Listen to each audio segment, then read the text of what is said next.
Okay, let's move to another comment. So we've got I'll try to explain this. When all these homeless youth get thrown out of their community because they're gay, because they broke the golden rule, thou shalt be heterosexual, and they leave them and they come to us. And when, you know, through the 70s and 80s and 90s, I met a lot of like really queer people, and it seemed like there was a real queer culture, and it seemed like there was something going on that nurtured that.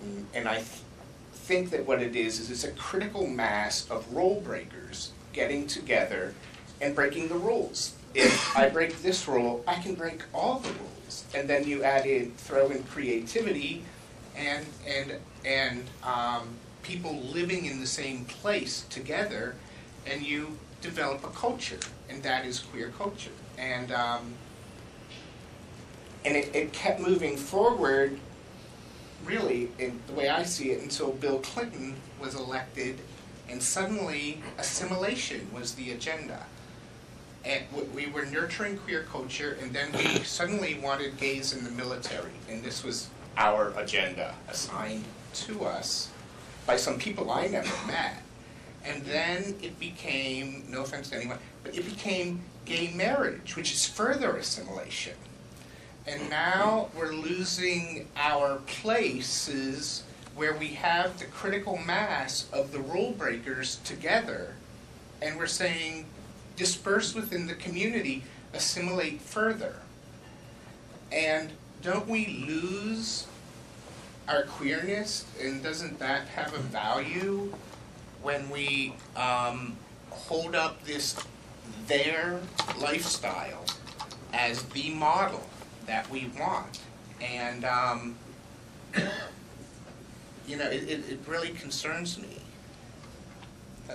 So I'd like to hear what people say, particularly Joe. Well, I'm going to speak from a personal thing that has nothing to do with tourism.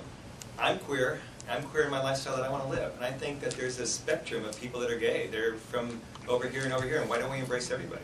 Why do we all have to fit one model? I don't think that's real. I think that we're going to be different, and we have to embrace all of us. I mean, we are who we are, and if I want to live my lifestyle as a gay man, I should be embraced, and if somebody wants to live as a rule breaker, I want to embrace them. And I don't think there's a single gay stereotype. It's just not real. It's just like saying that all Asian Americans are like this. It's not real.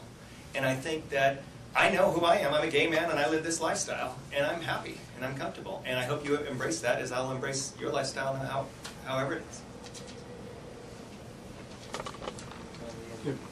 I had a couple of points, but just some historical corrections. One is that the 1980, at a disco party right before the June 1980 California primary, either Bobby or Joe Kennedy of the younger generation came to campaign for their Uncle Ed at not just a gay event, but a big gay dance party. So it started at least that far back. And also on the issue of gays in the military was the wedge issue that led to the split between Gay Era Gay Liberation and Gay Action in 1976, and one of the beginning of the second wave of gay liberation in San Francisco. So it's a much older issue than Bill Clinton. I find it interesting that in a discussion that was about gay or queer neighborhoods or LGBT neighborhoods in the city, everyone's assumed that it's the Castro, and despite the gradual coming and going of the Embarcadero, North Beach, Polk, Folsom, whose future is uncertain, no one's mentioned the Tenderloin, which has been an area of first settlement for queer people and for other poor people for over 100 years, and remains so, and also which has a bunch of other issues. So that, first of all, Castro is not the only queer neighborhood. The other is that the Castro is not just a queer neighborhood.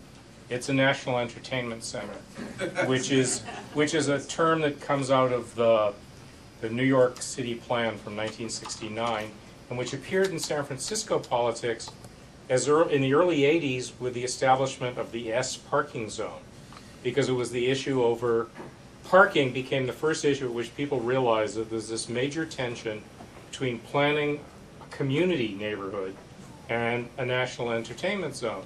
And I definitely don't recommend handling the way New York handled Times Square, but unless we realize that it's going to be both, and that the economic base of the community neighborhood depends on it being a national entertainment zone, we're not going to get away by pretending, you know, it's a quaint little Italian neighborhood with trattorias and everything. It's not.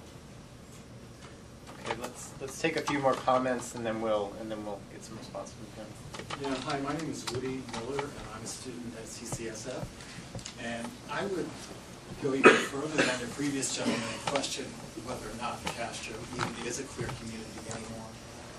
It doesn't seem very diverse to me if you look at the audience here tonight. It doesn't seem all that diverse. And I think that there's a reason for that. I would also question whether we really want to commodify ourselves in our neighborhood. And to the issue of assimilation and mainstreaming, I believe that, you know, when we decide to mainstream and when we decide to assimilate, we run the risk of buying into the very institutions which have historically oppressed us, and we lose our ability to critique those institutions in a manner which will bring about change within those institutions to change the oppression. And I also feel like when we allow ourselves to become commodified, we run the risk of allowing corporations who we get our money from and our backing from to define who we are as a community, which is the same risk that we run when we assimilate. We allow the heteronormative culture to define how we define our relationships and to define our identity. And I think that's a big part of what's happening in Castro. Great. John? Last summer I spent a lot of time reading Matthew Arnold, and he basically posited that there's 5 elements to a civilization. And I think post-Marx we tend to only credit economics as being a serious way of talking about how societies work. And I think that's one of the downsides of classical Marxism, and I think Gramsci sort of addressed that in his insight that culture is as a profound a impact on societies as economics. And one thing that's curious that has been mentioned is sex. I mean, the power of sex as a motivating force can sometimes trump economics. When I moved here in the 70s, people didn't move here for jobs, they moved here for sex. And they moved here for having comradeship, for friends. I mean, it wasn't purely sex, but to be around other people like themselves. So, you know, and those people were creative people, and they created an economics. They set up shops selling stupid sexual t-shirts, so it created its own economic basis out of sex. And I think, like, sex has its own economics. It has its own dynamic about how it works throughout society, and Foucault and all that stuff. But I think it'd be interesting to look at, you know, I guess this is more for Nan than anybody else, how the power of sex operated through all this in conjunction with economics, but it has its own power dynamic. And I think, you know, people live places partly because of the kind of life they want to live. And, you know, people will move to Portland because they want to live that kind of life. But other people want to live somewhere, at least for a while. They have sex in Portland. I know, but to be in a neighborhood where you can assume that the men are gay is different than having to pick and choose. But I'm saying different people want to live different sorts of lives. I think it's a mistake to think that there will ever be a right way of life for a majority of people. And I think it's really, when you look, I've been reading a lot about the histories of cities, and it's really astonishing how completely different, you know, the culture of Florence is from the culture of Venice. I mean, they're not the same, and the economics is different, and the political stuff. I mean, there is room for variety.